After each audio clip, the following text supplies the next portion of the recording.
Samsung has just announced that its TVs are losing two important Google features. This apparently has been a decision by Google and not so much by Samsung. Although we already know that both companies usually collaborate a lot, and it is possible that in some agreement they have reached this conclusion to remove some things from Google. Since Google wants to give more prominence to its own operating system, then they will probably start removing these features from other TVs as well.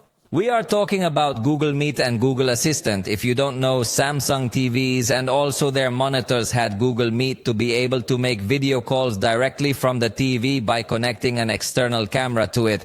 Although I think it was a feature that in general not many users were using. But Google Assistant is likely that many users were enjoying it directly from the TV. Remember that Samsung allows you to select Bixby, Alexa, or Google Assistant as their assistants. But as of now, there will only be both Alexa and Bixby. This applies to models launched since the 2021, and the change will begin to apply from the 9th of March 2024. Let me know if you think this change will affect you, or you will not really resent the disappearance of these services from Samsung TVs.